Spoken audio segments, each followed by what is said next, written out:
Let's set some paint on this god of war and chaos.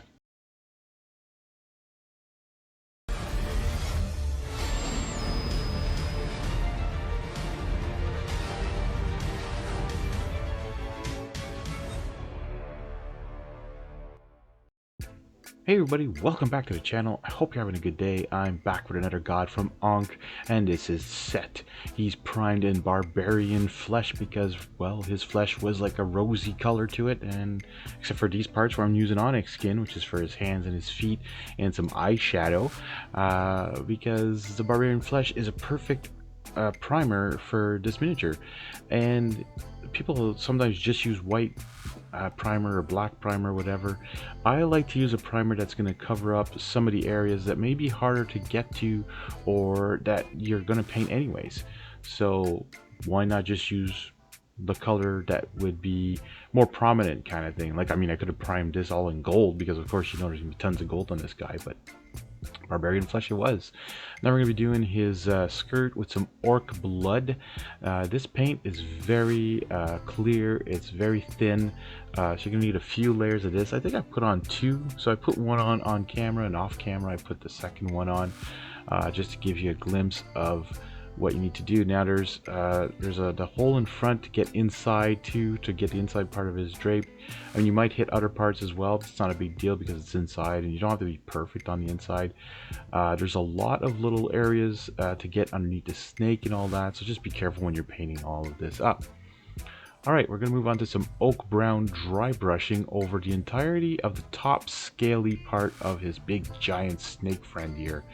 So what we're going to do is you're just going to slowly go, or gently go, over all the top scales, some of his face, and just around, yeah, just to give it a little brownish hue to that Barbarian Flesh. Now we're going to use a little bit of scar tissue, and this is going to be for the under scales, like the parts underneath his, like underneath his belly kind of thing, that's more flesh looking.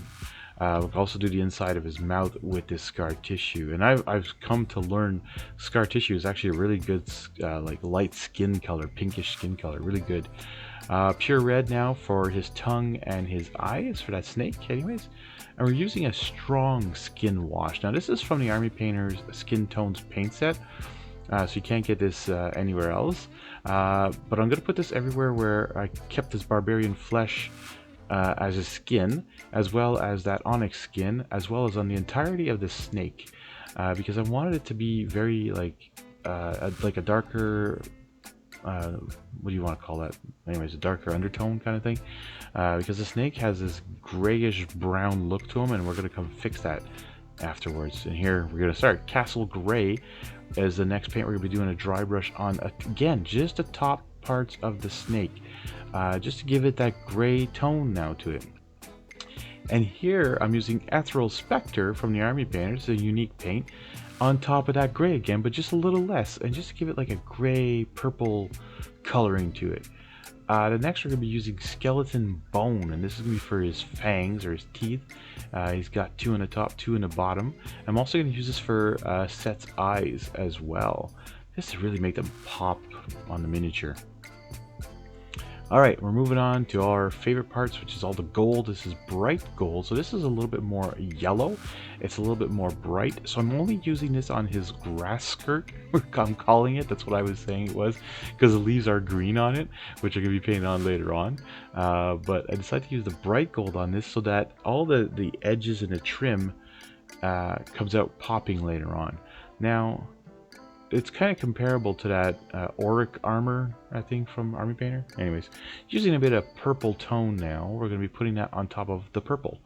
So it's just going to get into the recesses of the purple, and yeah, really cool. Like purple tone is really neat. You could have used a contrast paint too, I guess, or sorry, a shade. But I want to stick with a lot of Army Painter stuff today, except for now we're moving on to Citadel Base, which is Retributor armor. This is a more orangey gold color. Now you've seen me use this in other videos. I really do love how it applies onto the miniature.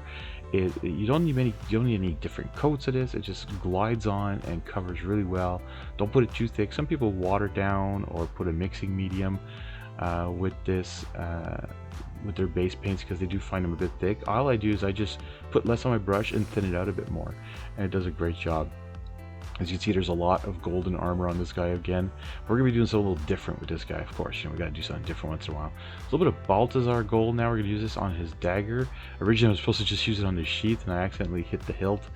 But it's going to come out looking nice anyways, and it makes it look like it's all one uniform piece of his equipment kind of thing, I guess you could say. Or just, yeah, anyways, and it kind of takes it away from the rest of the miniature where there's gold, so it like just breaks it apart from it, so it's not just, oh, okay, a whole bunch of gold everywhere again.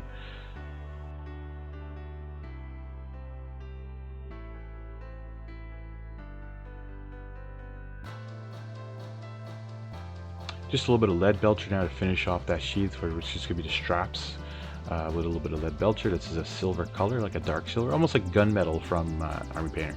Now we're going to prepare this thing, I don't even know what to call this thing, on the back of his head with some matte black, because we're going to be using some Colorshift paint. No, Turbo Dork.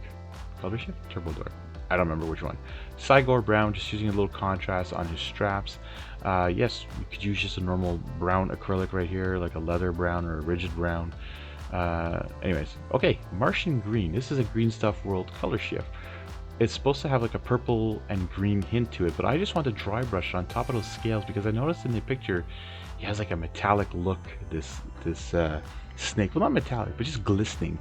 All right, we're using Turbo Dork's Twin Suns. Yes, Twin Suns. Now this has green and blue color shift to it, and it goes when the light hits from top to bottom, not side to side, so you might not notice it too much. And as you put it on, you can see it's very streaky at first, but as it dries it gets better, and you want to put a second coat, even a third one on there. Now we're going to be using some Agrax Earth Shade. This is a beautiful Citadel shade that I love using, especially on the gold. So as you can see, I'm just trying to hit that Retributor armor just to get into the recesses, to lighten down a bit of the gold and to make it a little bit more earthy, and also it's going to be good to highlight after with the other metallic paints that we're going to be using.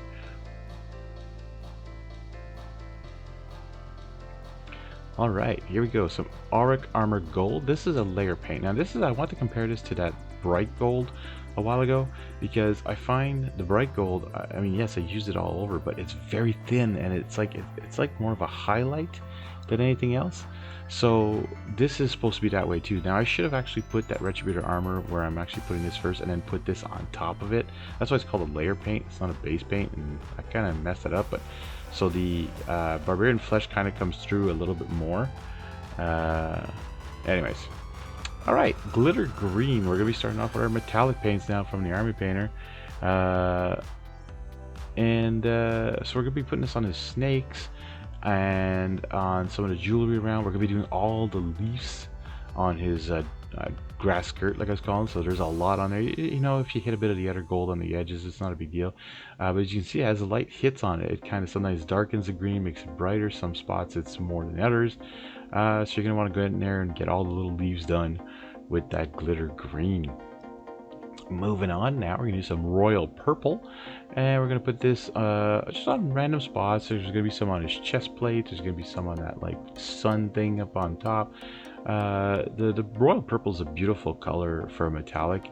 It's not too dark, it just gives a nice purple shine. You could probably get the same effect if you just use a purple paint and then put a varnish on top of it, maybe. I don't know, I've never really tried that. Or have I? I don't remember. Maybe one of my videos that I did and I didn't like it, actually, if I'm not mistaken. So yeah, there's parts on his headrest where I just want to get every second line on his headrest. Jeez, no, on his helmet. Alright, Azure Magic. This is another metallic. You've seen me use this before. Again, I'm going to be doing sort of here and there a paint job of this, getting those lines, every second line again on his helm. And a beautiful metallic color. I mean, you can't go wrong with these metallic colors for sure. I get some of the other spots. I get those little dots on top there above the snakes, just to make it different than the green. You know, a little bit of variety, right? All right, we're on to the base now, folks. This is going to be Sandy Desert, or I call the peanut butter of the diorama. Yes, I find it just looks like peanut butter. I don't know why. I'm always afraid that if I have a peanut butter toast in the morning, I'm going to grab this instead. put that on the layer of the base, and while it's still wet, add a tuft on there, and that's going to create like a glue effect and dry on. There you go, folks. Set is painted, ready for the table, and bring his warriors with him to take over Egypt. All right, so as you can see, that glistening happened with that color shift metal on the snake. Anyways, I want to thank you guys for watching. Hit that like button, hit that subscribe. We'll catch you in the next one.